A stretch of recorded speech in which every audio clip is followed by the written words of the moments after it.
Hey guys, thumbnail and clickbaity title aside, I was watching a lot of Mizuki from this last Champions Clash, and just really trying to understand why teams were playing him, especially over like Lucio and stuff when he was available. And so I wanted to like kind of break down a lot of what I was seeing, especially from Shurong here, who's my vote for the best Mizuki right now. Incredible performance this last tournament. It was really fun to watch and learn through this. And basically, the reason I came up with that title and that funny thumbnail is watching this gameplay gave me the idea of playing peekaboo with a child, basically, which is probably a stretch, but just hear me out. So, and we're going to see in a lot of these clicks, Churong has kind of like a corner, like a hidey hole where he can just like kind of poke aggressively, not aggressively, but like swing out in timing with his weapon speed to like build up his aura charge before the fight and kind of give himself more ult charge.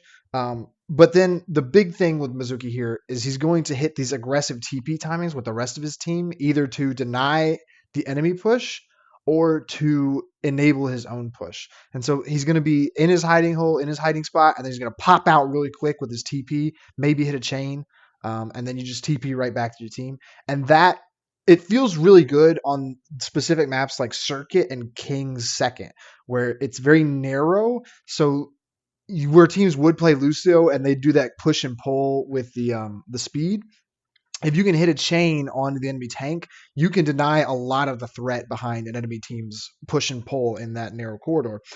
And because Mizuki, if you're in a narrow corridor, you don't have to move laterally, and his TP gets even better the more distance you can cover. So if you can move in straight lines as Mizuki, you can cover more distance. You don't have to think so much about um, laterally and like angles to mark, which like Lucio would be better at if you're stuck in this narrow lane, basically. So we're gonna watch some, and I'm gonna stop talking. I'm on the wrong one. Oopsies. But Kings Row, this part of Kings Row second, and that part of Circuit, well, like every part of Circuit, but like when you're stuck in a flat straight line, a lot of this is going to be charging your aura from behind a corner or inside a room or something, and then popping out aggressively with your team's timing. So we'll take a look at it here.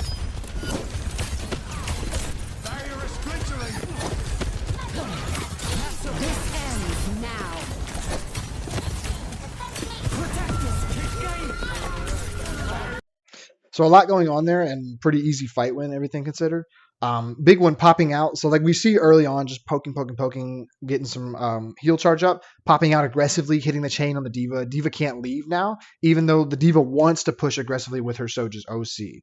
And she probably would have had speed from Astro there had we not gotten chain. But because of the chain, it shuts down the push.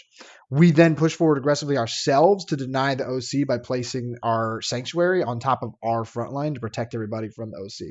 That's really all you need to think about with Sanctuary is just what DPS ult can I shut down. That's really what it's mainly been used for. Place it on top of your front line, so like at the very least you can also cut off the healing that's coming into the enemy tank, because it eats projectiles from Kiriko and it'll eat Suzu and other stuff like that. But that's basically what we're going to be looking for with most of this is I have my kind of corner, my kind of spot I'm hiding from. I pop out aggressively with my TP and I'm going to get some shots and maybe a chain in. Either deny the D.Va from being able to disengage my push or completely shut down the enemy team's push, which it was kind of both in this scenario, but we'll take another look at Kings. This is literally the next fight.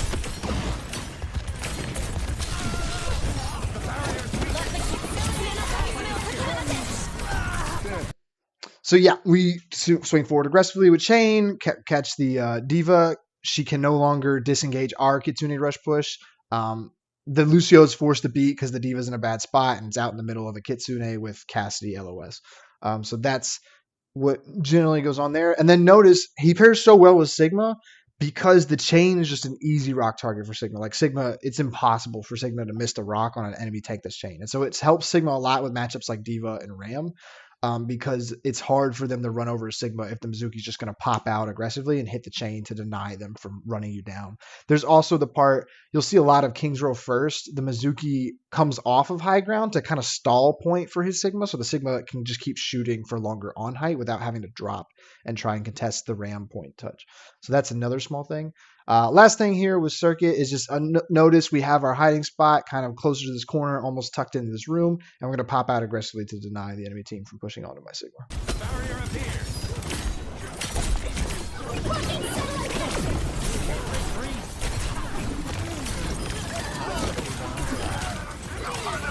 So yeah, completely shut down the enemy Juno ult push. Blizzard helps a lot, obviously, but the Diva can't even lead the Blizzard because of the chain. So that's generally the Mizuki gameplay loop that I noticed. It's this kind of hanging out, biding your time by poking out and building your heal aura, and then once the 3-2-1 happens. There was a lot of Mei in this. Mei makes it very easy. The Mei wall is the big 3-2-1. So just 3-2-1 chain, Mei wall, rock, the enemy tank's going to have a miserable time if once you get this down as a team. So that's kind of what it looked like to me watching a lot of this. And so I hope this can help some of you in your own Mizuki games. You obviously won't have this level of coordination most of the time, but at the very least, you can kind of hang out in safe areas, kind of poking and building your heal aura. And then when the fight starts, when the engagement happens, when the two tanks on the front line meets each other, you can TP forward aggressively to try and catch someone off guard with your chain. And especially once you get the minor perk that gives you more damage, that can sometimes just be a free pick. So hope that helps. If you're playing Mizuki, make sure you get really good at peekaboo. Everyone, that's all I got. Y'all have a good one.